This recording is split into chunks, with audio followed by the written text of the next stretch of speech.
Who's ready for the book of Ecclesiastes? All right, take out your Bibles and open up to the book of Ecclesiastes. And as you do, let's ask a fair question. Why? Why the book of Ecclesiastes?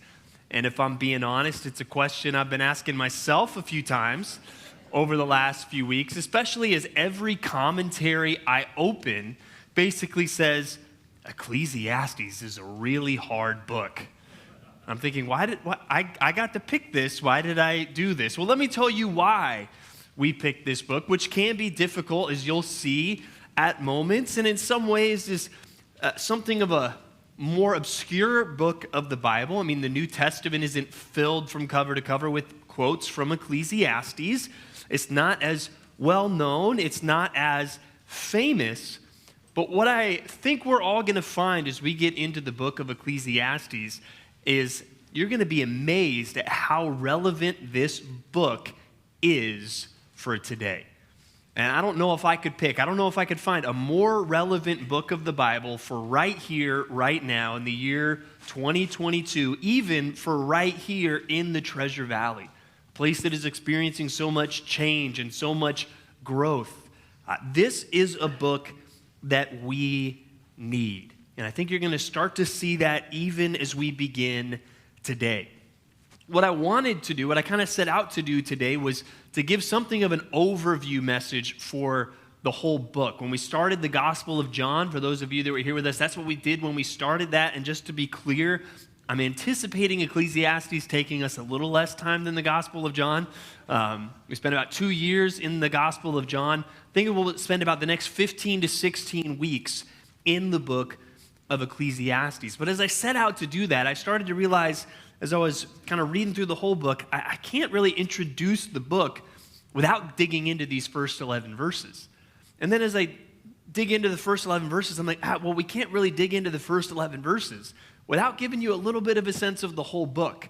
So this morning, we're going to do a little bit of both. We're going to dig into the first 11 verses of Ecclesiastes, but we're also going to step back and take a little bit of a look at the book as a whole to see what God is going to teach us.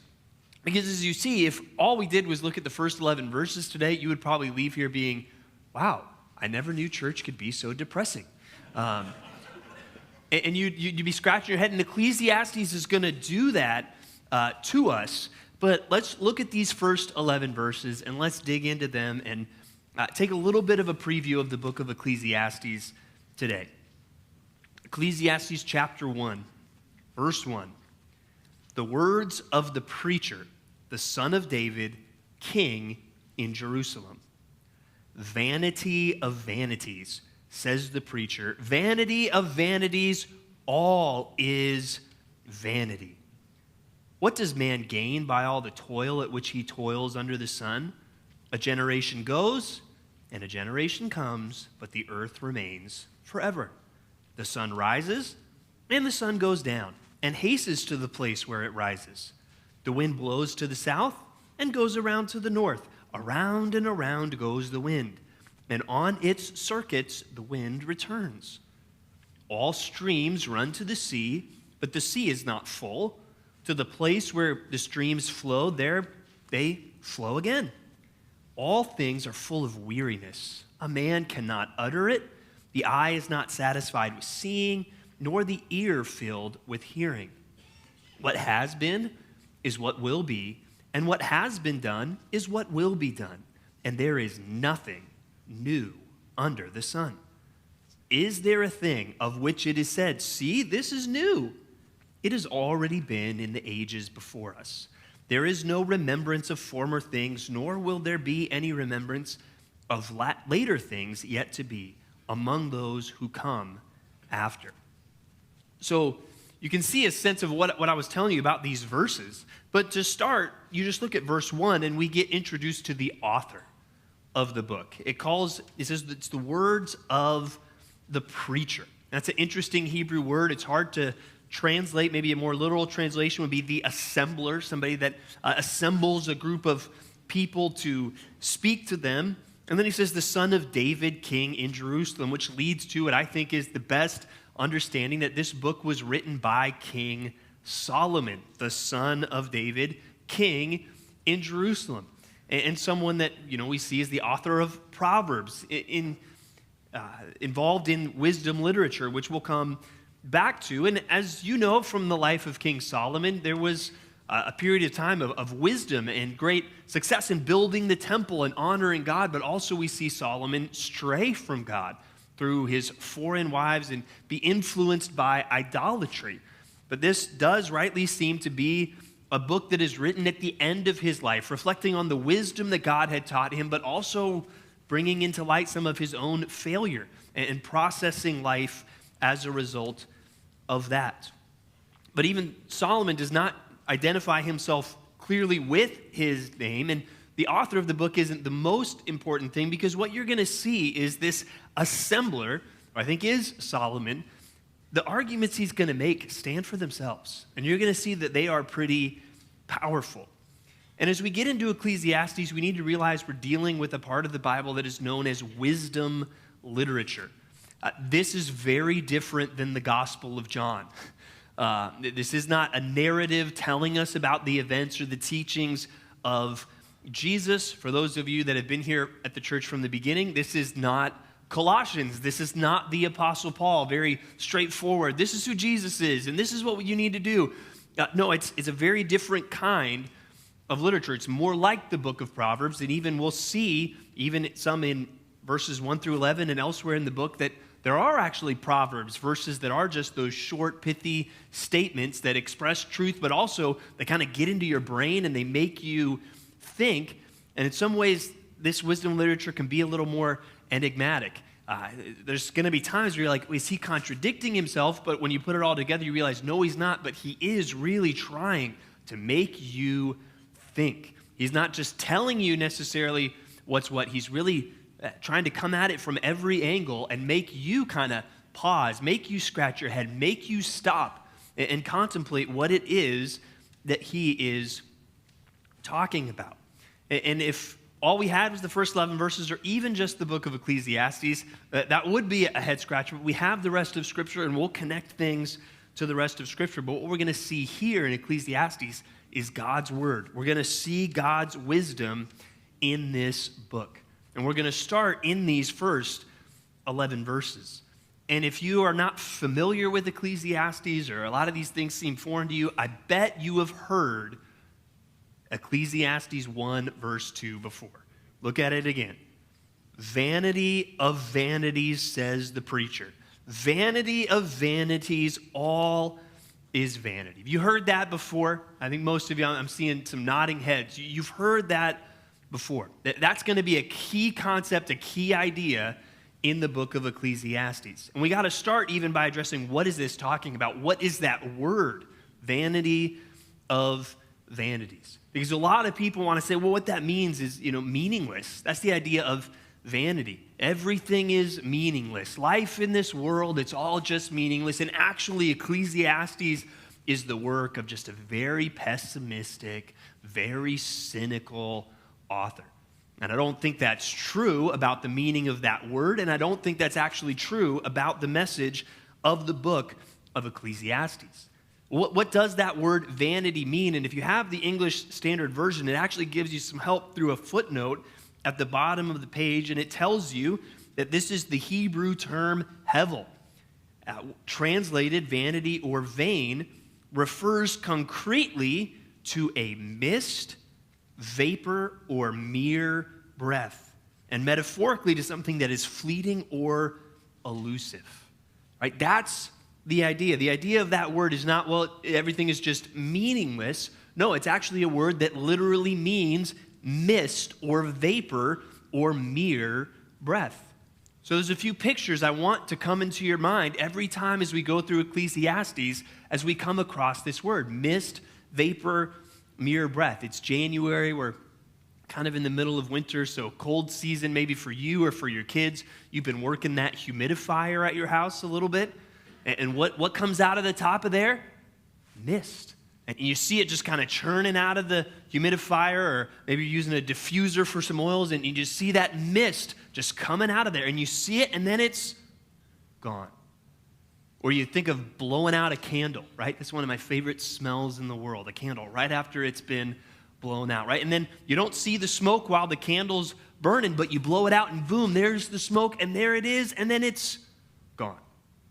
Or, again, especially with the weather we've had over the last few weeks, you go outside on a cold day and you breathe and you can see it. It's there, and then it's vanished. It is no more. That is what he is saying everything is. Everything is a mist. It's fleeting. It's elusive. Try to grab a handful of that smoke after you blow out the candle. How's that going to work out for you? It's not. You can't. Right? That's what he is saying about life under the sun. It is a mist. It is a vapor. It is fleeting. It is elusive. And that is not an idea that is unique to the book of Ecclesiastes. Consider what James says in James 4:14. He says, "For you are a mist that appears for a little time and then vanishes."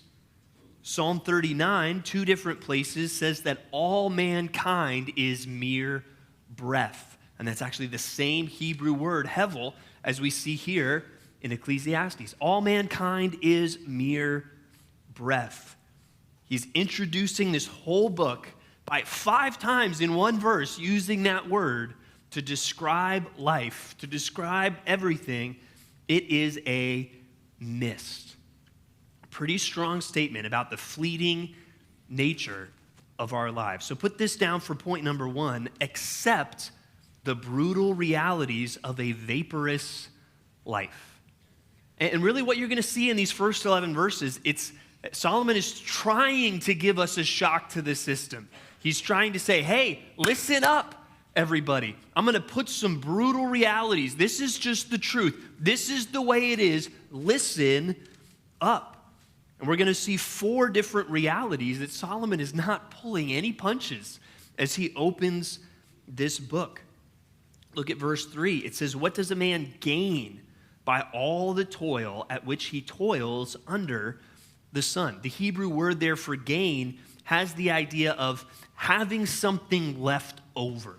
And he's saying, you're born, you work, in the end, what do you have left over? Nothing. In the end, you will have nothing, because the reality of death hangs over this book. So the first brutal reality to accept is that you will have nothing left over when you die. You will have nothing left over when you die. As you've probably heard before, preachers say there is no U-Haul behind the hearse, right? You can't take anything with you. And death is the great equalizer, where you could be here today and you could be a Fortune 500 CEO with a fat 401k, and on top of it, you got into Bitcoin before everybody else did, right? Or you could be somebody that you're living paycheck to paycheck. You've never had more than $1,000 in the bank in your life, and your net worth is actually likely negative because you have more debts than you have assets. It doesn't matter which end of the spectrum you're on. In the end, you'll end up the same, because neither of you are taking anything with you when you die. And again, that's a shock to the system. Think about our world. Think about how it operates, and think about how at odds with our world and its values that idea is. I mean, how much of life in this world is, all right, you're young, we've got to train you so you can get out there and work and make money. Oh, you're out there working, making money. Now we got to teach you how to save money and manage that money and get as much of it as you can and make it last for as long as you can. And then you're at the end, well, let's make sure it lasts all the way to the end, and let's make sure it's all organized. When sure, you might have something left over to give somebody else, but you have nothing left over for yourself. You can't take one penny with you to the grave. And sure, I mean, we can dump all the pennies in your coffin that you want. They won't do you any good. And the message of this book is not nihilistic, and it's certainly, as we'll see, not endorsing laziness. Well, it doesn't matter, so just don't do anything. In fact, it'll teach us the opposite, but it's reminding us money, it's not evil, but it's not the goal. That's not what life is about. And that matches up with what we see elsewhere in Scripture.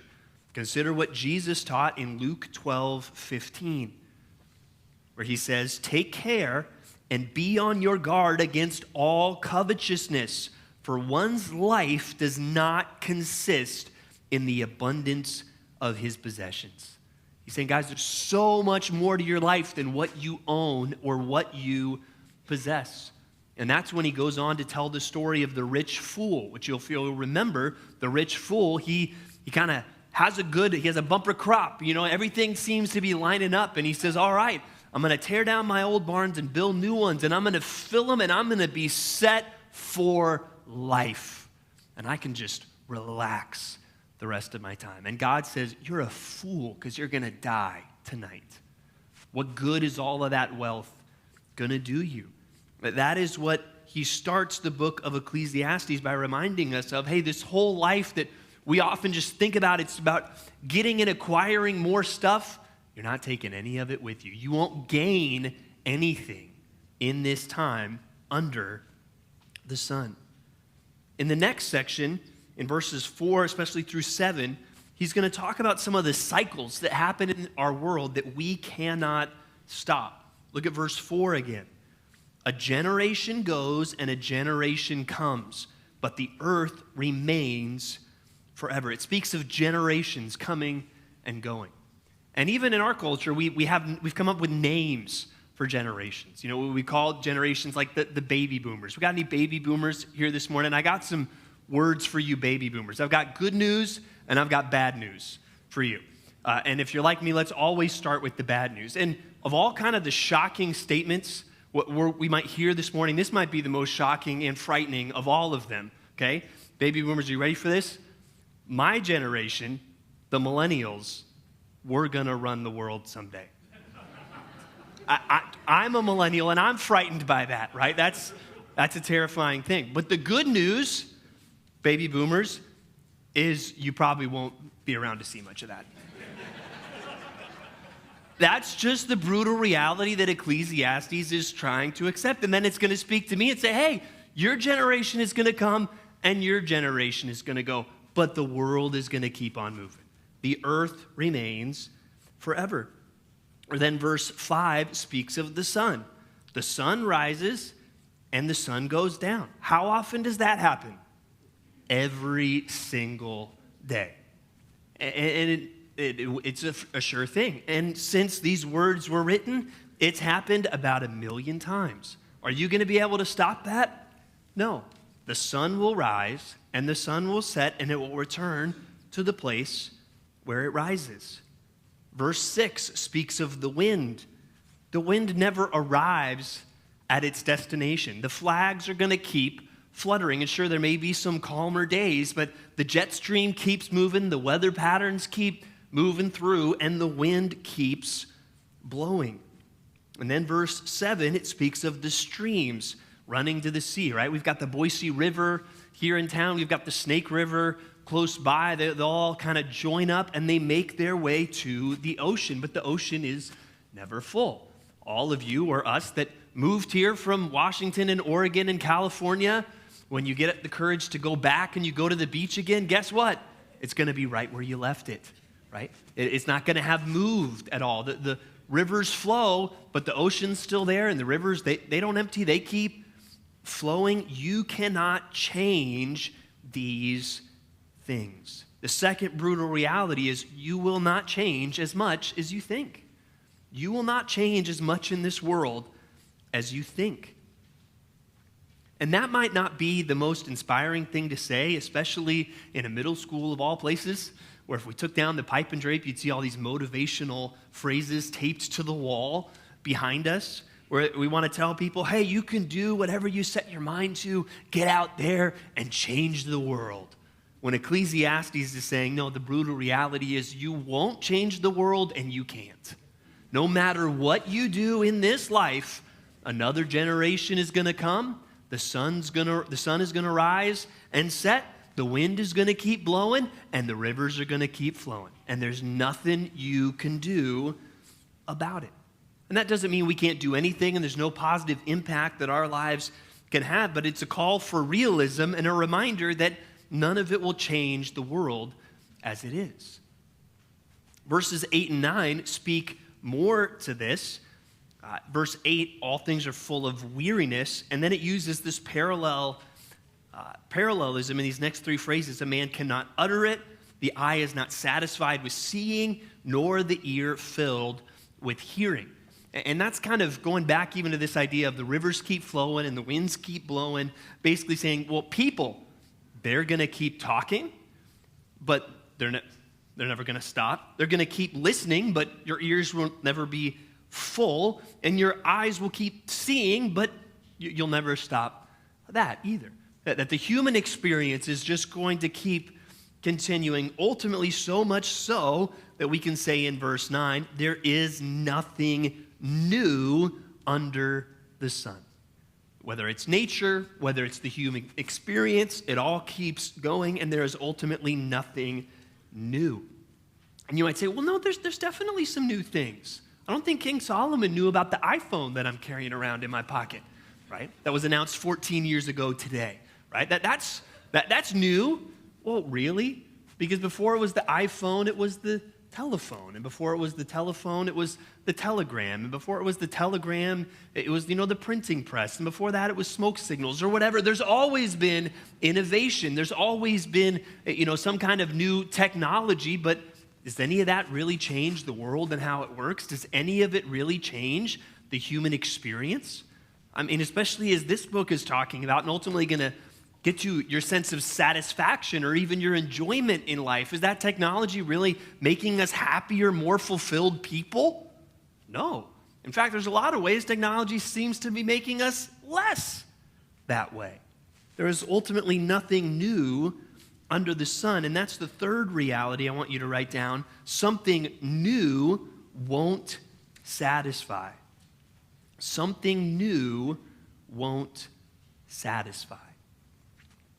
C.S. Lewis speaks to this reality in the Screwtape Letters. And if you're familiar with that book, it's a fictional book, but it's very interesting and insightful. It kind of goes imaginatively into the spiritual realm where this older uncle demon is writing letters to his young nephew, kind of demon in training, trying to teach him how to successfully lure away Christians from the faith. And he tells this younger demon, the horror of the same old thing is one of the most valuable passions we have ever produced in the human heart.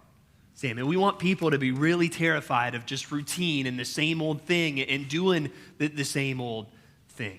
We want them always to be craving something new. He said that desire is an endless source of heresies in religion, folly in counsel, infidelity in marriage, and inconstancy in friendship. If you can just get people to keep craving something new. And Solomon's writing, there is nothing new.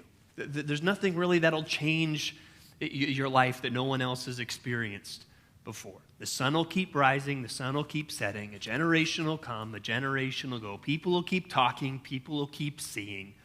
That's how it will continue to be. And people will forget about what's happened before. That's what it says in verse 11. There is no remembrance of former things. And you even think, how much do we really know about history? And history even gets kind of put off just for nerds like me. And even we don't know that much about history. We forget about what's happened before us. And really, we need to take that personally, that someday you will actually be forgotten. It's the fourth brutal reality is few, if any, people will remember you. Few, if any, people will remember you. Your memory is going to fade. Again, if we're just looking at what's painfully true, the brutal reality is just about everybody in this room. The odds are 100 years from now, there will not be one person on planet Earth that knows your name. And if there are, it'll be a few. It won't be much. But most of us 100 years from now, nobody is going to remember that we were even here. I've got 8 great-grandparents, and from what I know about genetics and how family trees work, you do too, okay? We've all got 8 great-grandparents. I know 0 of their names. And I have an uncle who kind of got really interested in our family history, and he did some research, and so I'm sure at one point I learned their names or I heard their names, but I never met them. My grandparents didn't really talk a lot about them, nor did my parents talk a lot about them. So even though I might have heard their names at one point, I don't remember them because they didn't really have much of an impact on my life. And that's how I'm going to be probably someday and how you will be. And you might be saying, no, I'm gonna be different.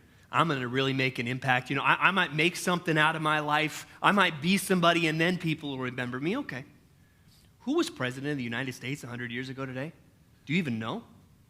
Who was president in 1922? I have a degree in political studies, and I got the answer to this question wrong. Right? 100 years ago, the president of the United States was Warren G. Harding. Did you know that? And maybe you're like, oh, I've heard that name before. Okay, can you tell me anything about him besides he was the president of the United States? No. This guy was one of the most important people on the entire planet, and 100 years later, you barely know his name. The reality is few, if anybody, is going to remember you. Now, I know that's not exactly the stuff of Disney movies or Hallmark cards, but is it wrong? Is it wrong, or is that actually true? And that's where some want to say, well, verses 1 through 11, again, some will say these are just kind of the really cynical musings of a very depressed man, and that's not what they are. Some people will say, well, this is just life without Christ in the world. And I'm saying, well, or really, is this not true? If you're a Christian, is this not true for you? Does this mean your generation is going to last forever, or you're going to change how the world works? No, this is true. And even though there is something to be said for that phrase, under the sun, kind of be just looking at this world and kind of just at this life or just at things in this world, but what is true in this life that we all live under the sun is nothing. You're not going to take anything with you. You're not going to change as much as you think. There's nothing new. Nobody's going to remember you. So now let's close in a word of prayer. No, is that where you want it to stop? And if that was all there was, we would kind of be saying, oh, yeah, really encouraging sermon, Pastor. You picked me right up there. And that's where I want us to look a little more at what is being said in this book, but I want us to stop and even just think about the things that we have seen so far. There is good reason why King Solomon starts this way. We need to be shaken up sometimes. We need to be reminded, whoa, I can get so wrapped up in this life. I can get so wrapped up in what I've got to do this week. I can get so wrapped up in my financial picture or seeking something new that I need to be reminded, you can't take any of it with you. I need to be reminded, hey, likely nobody's going to remember you. We need to be shaken up by these things. Or as it's put, there's a few books that are listed on the back. One great book that might even be good for you to read, pick up at our bookstore and read along with our study is that book called Living Life Backwards. And there's a great section in there on these first 11 verses where he just says, we need to stop pretending. We need to stop pretending that, oh, if I could just get a bigger house, or if I could just get a better job, or if I could just get married, or if my marriage could just get better, or if I was just married to somebody else, and just acting like if those things were true, then I would be happy, then my life would have meaning. No, it won't. Stop pretending that this world is all that there is. Stop pretending that just rearranging your circumstances will mean all. Now everything is good. Maybe you can see now why I think this is such a critical book for the Treasure Valley at this time. A critical book for all of us to hear. Because some of you, even here this morning, you need to have your bubble burst a little bit. because you're starting to get all wrapped up in the right here and the right now when we need to be told it doesn't matter as much as you realize. It's not as big of a deal as you think that it is. And what we're going to find is really the book of Ecclesiastes to be something of a two-edged sword, where some of you need those bubbles burst, and some of you've come in life or your circumstances have burst the bubbles for you.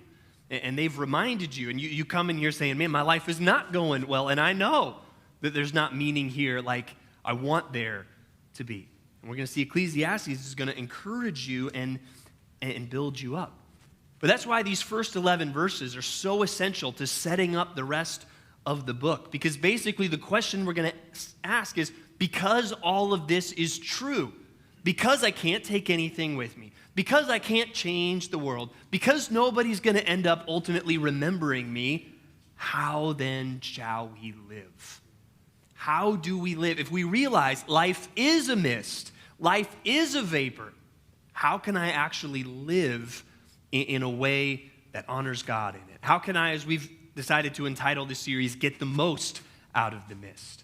And step one is realizing it is a mist. It is a vapor. You can't grab a handful of what's coming out of the humidifier, right? And we realize that that's how life works too. That will be the first step in actually saying, how do I live this life in the way that God has designed it? That's where so far this is pretty different from most sermons that we hear, but I want to step back and at least just give us two other things we're going to see as themes throughout the book of Ecclesiastes that'll help us. So why don't you turn with me from the beginning of the book now to the end of the book. Go to Ecclesiastes chapter 12 and verses 13 and 14. Especially going through Ecclesiastes, and especially with wisdom literature, there's going to be some weeks where we kind of leave our passage scratching our heads a little bit and asking ourselves, what did I hear and how do I make sense of that? And I think we'll be better served going through the whole book if we know this is how it started, this is how it ends, right? We have a sense of where we've been, we have a sense of where we're going, and that's where these last two verses are going to be so critical. Look at them with me. It says, the end of the matter, all has been heard. Fear God and keep his commandments, for this is the whole duty of man. For God will bring every deed into judgment with every secret thing, whether good or evil. But as we look out at life under the sun and realize how much of a mist and how much of a vapor it is, we're going to be reminded in this book that life under the sun is not all that there is. That there is a God, and that life will go beyond this one. Even seeing that with the idea of judgment helps us remember, oh yeah, there's more to this life than just the right here, right now. So put it down for point number 2. Remember that God and eternity are real. Life under the sun can be a depressing thing, but that's not all that there is. There is a God. We will live forever, and we need to keep those things in mind. We're reminded to fear God, keep his commandments. We're reminded of judgment, and that gets us thinking beyond just this life. And that idea of fearing God, that's a common concept, especially in the wisdom literature of the Bible. Think about the book of Proverbs. Where does wisdom come from? The fear of the Lord is the beginning of knowledge. The fear of the Lord is the beginning of wisdom. Well, what does the fear of God look like? Well, we don't have time to do a full deep dive on that. As we get to some of these passages, we will. But if I could just give you a simple working definition of the fear of God, it comes back to ultimately living life like God is real, like he is the holy and awesome God the Bible says he is, the God that when people see a vision of him, they fall on their faces, and that he is watching. Living like God is real, like he is the awesome God that he says he is, and that he is watching. That is the idea of the fear of the Lord. Now, the fear of the Lord is something certainly we can all grow in, and hopefully as we go through the book of Ecclesiastes, we will. But there is an extent to which you either fear God or you don't. You know, you think of what do you call a Christian today, and we might refer to somebody that's a Christian and say, oh, that person's a believer. That person's a follower of Christ. If you go back to the Old Testament, that's one of the ways they would ultimately refer to somebody that was following the Lord. They would call them that person, they fear God. They fear the Lord. That's often how we would see it in the Old Testament. And so really, asking the question, do you fear God, would be biblically another way of saying, are you saved or not? Are you a believer or not? And that's where, for some of you, that's the question you have to ask. Are you living this life? Are you living for life under the sun and trying to get more of that? Or are you living for the Lord? You can't do both. Which one are you living for today? And that's why you might not think of Ecclesiastes as a book that's really all about the gospel and the good news of Jesus Christ. But here you see from the beginning, actually, it's going to bring us to that every week. And it's going to ask you, what are you living for? This world and more for yourself? Or are you living for Christ?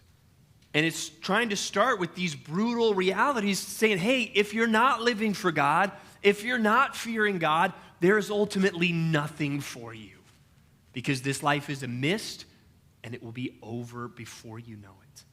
But there's an alternative of living for God and trusting in Him that leads to something different. And so if you know this morning, I'm living for this life, I'm living for life under the sun, then today needs to be the day that changes.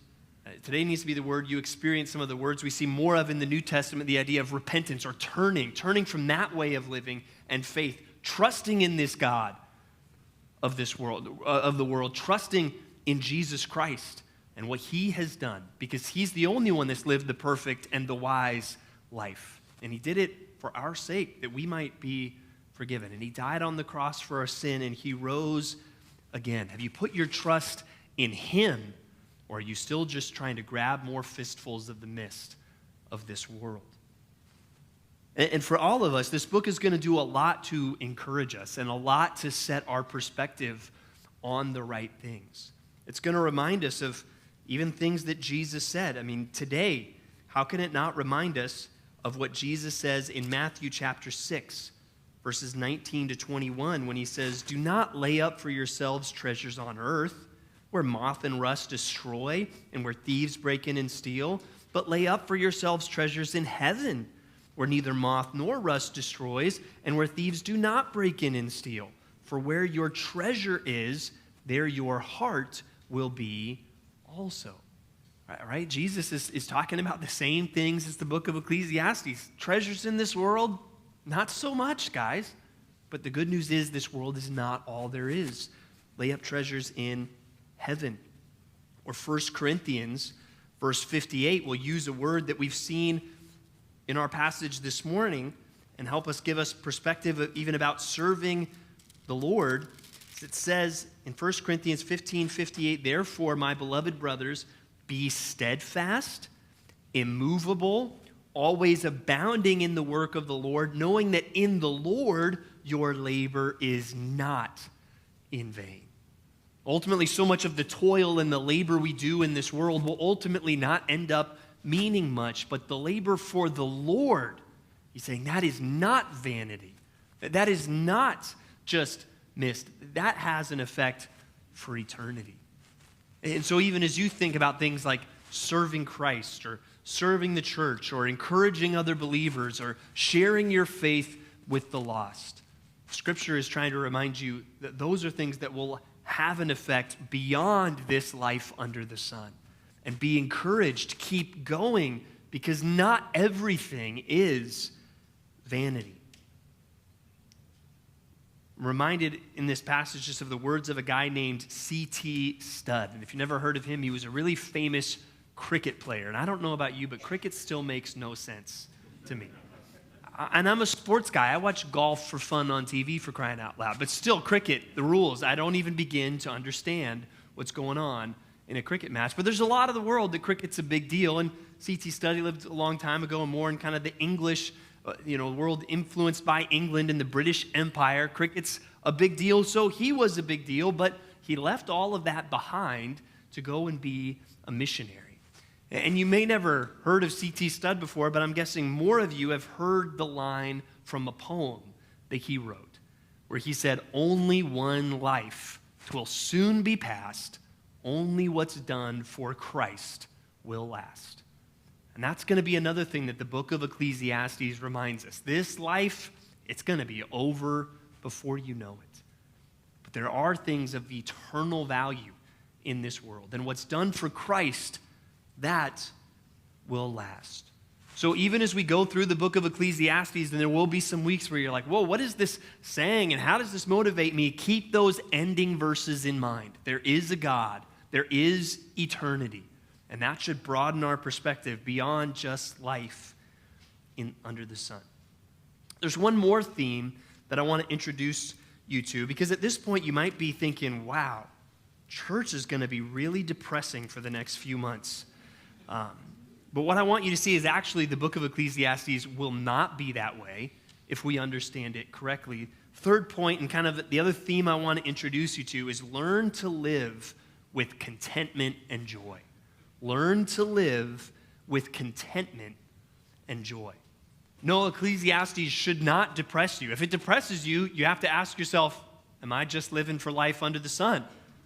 But really, if we're living for the Lord, it should give us a perspective that helps us live every day with an attitude of contentment and gratitude and joy.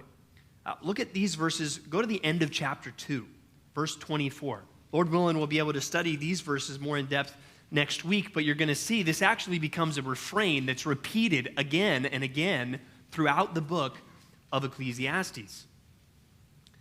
It says, "There is nothing better for a person than that he should eat and drink and find enjoyment in his toil. This also I saw is from the hand of God, for apart from him, who can eat or who can have enjoyment?" And like I said, that's going to become a theme, that you're not going to just see those words there. They're going to come up again and again where he's like, there's nothing better than to eat and drink and enjoy your toil.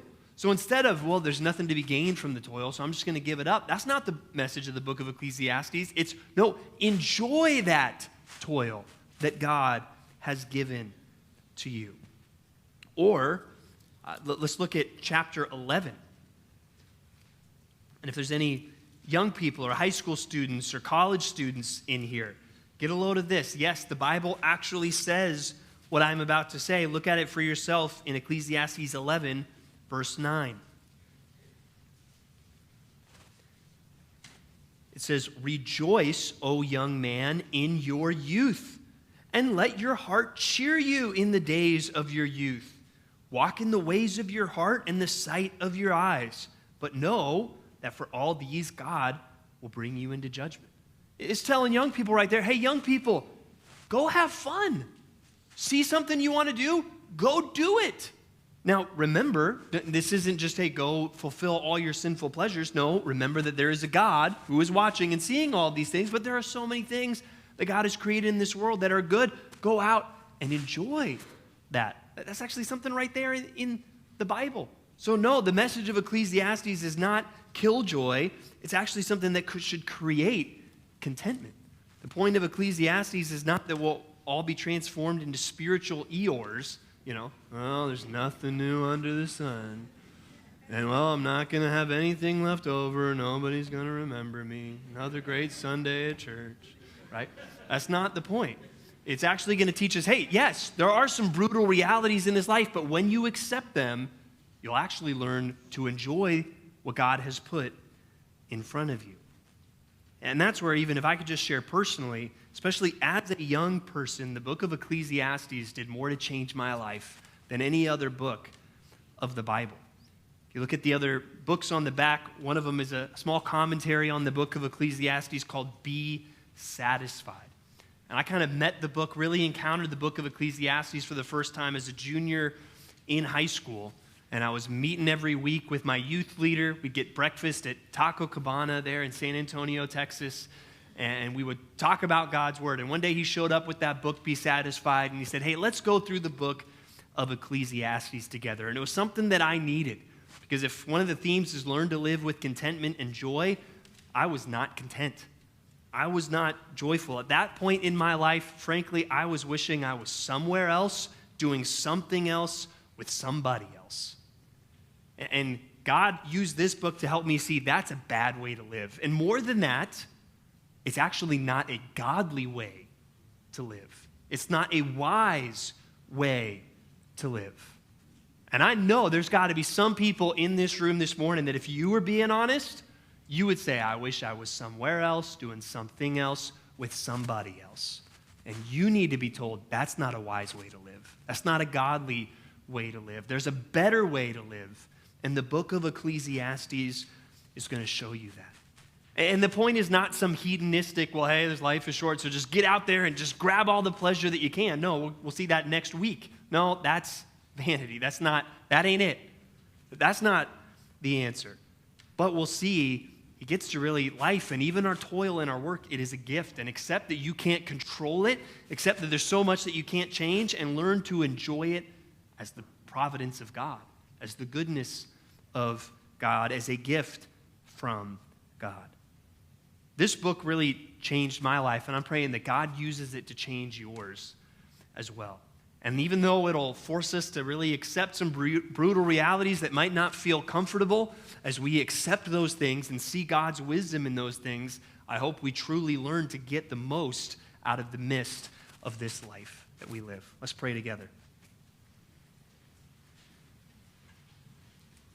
Heavenly Father, just as we often do as we pray to end our services, we find ourselves just saying, thank you for your word. Thank you for the Bible.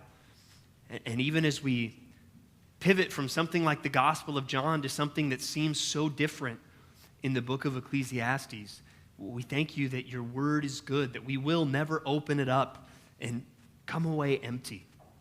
And God, we thank you for how relevant your word is, how we can look at words that were written 3,000 years ago and find out they are just as true today and just as needed today and just as helpful today as they ever have been. And so I pray, God, that you would really open up our eyes, open up my eyes. God, help us to truly understand what you're saying in the book of Ecclesiastes. May your Spirit guide each of us to rightly apply what we're learning through the book of Ecclesiastes. God, I pray for those here this morning that they are living for right here, right now, this life under the sun. God, that you would wake them up, that you would help them to see that there is more ultimately than just what's going on under the sun, but that you are real, that there is eternity, and that really understanding even just the reality of death and the reality of judgment, God, will help prepare us for that, but also help prepare us to live life wisely and to live life rightly right here, right now, God. So change lives as we study the book of Ecclesiastes. Build up our faith, God. Move us forward, and we lift this all up to you in the name of Jesus. And all God's people said, Amen. Well, have a great Sunday, Maranatha, and we'll see you next week.